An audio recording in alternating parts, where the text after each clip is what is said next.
Irjen Diki.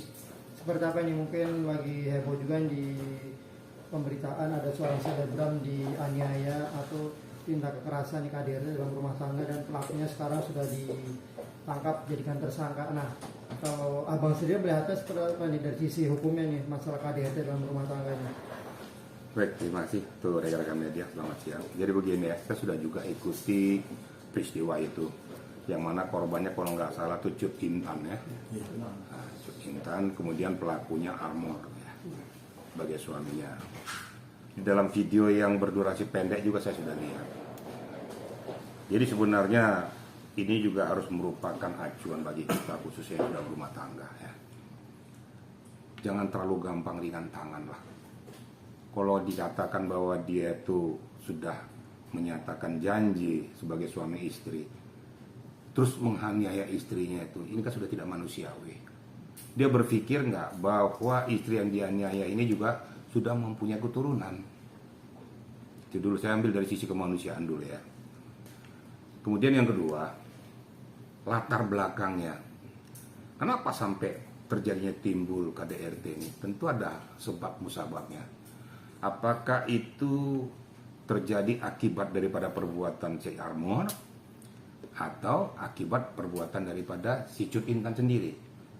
Nah, sehingga terjadilah perselisihan pendapat yang mengakibatkan timbulnya emosional daripada si Armor tersebut. Namun yang saya ikuti perkembangan belakangan ini bahwa si Armor yang melakukan itu. Dia berselingkuh dengan beberapa wanita dan tertangkap langsung oleh si Cut Intan. Yang sangat saya sesalkan adalah ringan tangan yang bersangkutan. Menurut hemat saya, masalah KDRT ini masalah yang sangat krusial, masalah hidup kemanusiaan daripada orang yang terdekat dalam dirinya. Dan penyidik sudah melakukan langkah tindak lanjut, yaitu kalau nggak salah dari Polres Bogor, kemudian melakukan lidik sidik. Dan ditemukanlah 2 alat bukti yang sah, bahwa menyatakan bahwa yang bersangkutan telah melakukan pemukulan, penganiayaan terhadap si Cut Intan tersebut. Nah, dalam hal ini, kalau kita ambil dari klausul hukumnya, saya berharap bahwa supaya tidak terjadi lagi di kemudian hari terhadap wanita ya, atau istri atau siapapun itu KDRT dalam keluarga, diberikan sanksi yang seberat-beratnya. Yang kedua, dengan bukti-bukti tersebut yang bersangkutan sudah ditahan dan sesegera mungkin diajukan ke meja hijau melalui JPU. Nah, dengan peristiwa ini saya berharap kepada penyidik ya. Apalagi situasi belakangan ini kan sudah kita lihat carut-marutnya perkembangan daripada penegakan hukum yang menjadi sorotan publik. Nah, saya sangat berharap bahwa penyidik melakukan ini secara transparan, terbuka di depan umum. Bahwa penyidikan, penetapan tersangka, penahanannya itu jelas sesuai dengan koridor hukum yang berlaku. Sehingga nanti pada saat diajukan ke JPU, semuanya itu bisa berjalan dengan baik. Tentu ada buktinya, ada visumnya, dan lain sebagainya. Nah, sampai di pengadilan saya mohonkan juga hakim harus bersikap adil. Jangan sekali-kali terintervensi dengan situasi apapun. Lihatlah alat bukti dan pembuktian serta apa-apa yang menjadi alat peraga di meja persidangan menjadi pertimbangan hakim di dalam memutuskan perkara tersebut.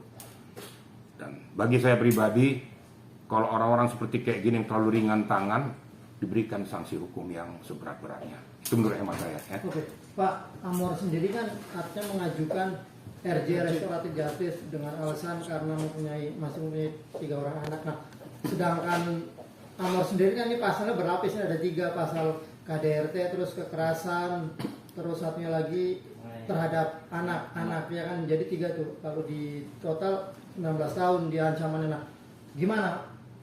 Apakah setuju mengajukan restoratif justice dengan melihat bukti-bukti yang sudah tersebar begitu sadis? Gimana Pak melihatnya?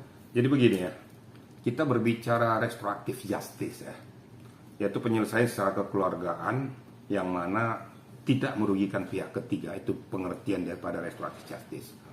Namun kita lihat si korbannya, ya. Si korbannya menerima nggak di situasional itu? Karena itu kedua belah pihak. Ya. Memang kalau secara hukum klausal tidak ada alasan ya berikan sanksi seberat-beratnya. Itu kalau hukum positif berjalan. Tapi kan dikatakan tadi ada restoratif justice yang bisa untuk menjembatani kedua belah pihak mau kembali berdamai dan lain sebagainya. Itu kan nanti tinggal bagaimana dari pihak penyidik dan bagi pihak keluarga apakah mau melakukan hal tersebut. Tapi kalau Intan menyatakan tidak bersedia lagi, lanjutkan. Tidak ada alasan pemaaf lagi bahwa memang sudah melakukan tindak-tindak kekerasan baik terhadap dia maupun anak-anak, kan berdampak semua. Kira-kira begitu ya. Artinya tergantung dari si korban apa ya? Ya. Tapi, Jadi si korban ini kan mempunyai pemikiran, mungkin siapa tahu kan gitu. Siapa tahu dengan keberadaan ini kemudian bisa bersatu kembali dan dia itu merubah segala perilakunya, mengingat karena mereka mempunyai keturunan. Mereka mempunyai keturunan. Ya kalau kita mau lihat video yang ada, ya kita geram juga. Tapi kan yang korbannya kan yang merasakan. Kalau seandainya nanti diberikan sanksi yang seberat-beratnya, kemudian si Cut Intan ini merasa, aduh aku nanti gimana dengan suami saya, dengan anak-anak saya. Kembali lagi kepada hubungan antara suami istri. Tapi dikala Cut Intan mengatakan tidak bersedia, berjalan. Pak, Bapak melihat nih kinerja kepolisian sendiri seperti apa nih dengan kurang lebih dari 24 jam Pak bisa menangkap si pelaku ini Pak? Artinya sudah sesuai prosedur nggak Pak? Bapak melihat Pak? Begini, kalau peristiwa itu mau berapa jam pun, kalau memang bukti-bukti permulaan itu jelas, lengkap, visum lengkap, kemudian dilakukan pemeriksaan. Jadi begini ya, pemeriksaan itu dari mulai lidik sidik itu tidak ada limitasi waktu. Tapi pada saat dilidik sudah jelas ada hasil visumnya, bahwa hasil bengkak segala macam, kemudian bukti-bukti lengkap, diperiksalah kedua belah pihak ini.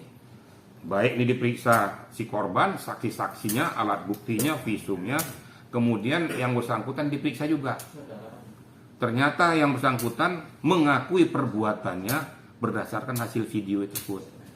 Nah, sehingga mekanisme lidik sidik ini berjalan, gitu loh. Berjalan dengan baik berarti telah mengikuti etika prosedur sesuai dengan keputusan MK nomor 21 PUU 12 Romawi 2014 yang diundangkan 16 Maret 2015. Penetapan tersangka adalah akhir daripada suatu penyidikan. Nah, mekanisme ini sudah dilalui.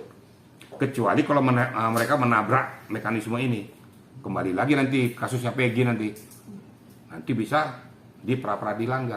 Nah, saya yakin penyidik sudah belajar dari peristiwa ini. Kira-kira gitu. Ya. Berarti sesuai prosedur ya? Sudah Ya, sesuai? sesuai prosedur. Ya. Karena ada bukti, ada faktanya, ada visumnya, ada korbannya, dan paling penting si pelaku mengakui perbuatannya. Dia nggak bisa mengelak, kenapa? Ada video, jelas wajahnya di situ. Mau diakui ini wajah siapa? Kan ini rekam jejak digital masalahnya nih, yang nggak bisa dipungkiri. Kalau gitu wajah siapa nih? Kalau kamu nggak ngaku kan gitu. Nah, diakui sama dia, ya berarti ya benar. Dan ada hasilnya semua. Dan ini bukan terjadi sekali saja, sudah berulang kali gitu loh. Kira-kira gitu ya. Pak, dalam rumah tangga itu kekerasan dalam rumah tangga itu dalam bentuk apa aja mungkin yang menjadikan apa itu bisa dilaporkan pidana nih kepada seorang istri maksudnya? Bukan hanya verbal saja ya. Bukan hanya verbal saja. Dengan ucapan kata-kata itu satu. Kemudian menelantarkan keluarga. Udah jelas dia satu rumah tapi nggak dikasih makan, nggak dikasih nafkah segala macam, itu juga termasuk KDRT. Dan semua itu kriterianya harus diberikan sanksi. Kan dia punya tanggung jawab.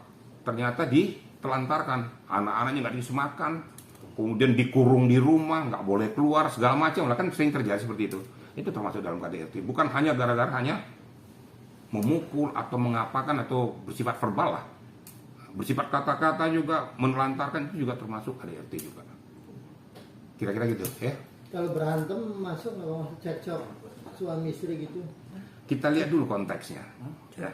Cekcok ini fokus masalahnya apa sih cekcok ini? Kan sudah saya katakan tadi. Apakah ini penyebabnya berasal dari si istri atau dari si suami? Mereka saling adu argumentasi. Tapi apabila di dalam percekcokan tersebut ya, si suami melakukan tindakan verbal, ya kena dia. Tapi kadang-kadang kan terbalik.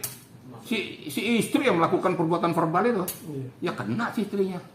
Ya tergantung siapa melakukan terlebih dahulu, kira-kira gitu, ya. Oke. Oke. Siap. Nanti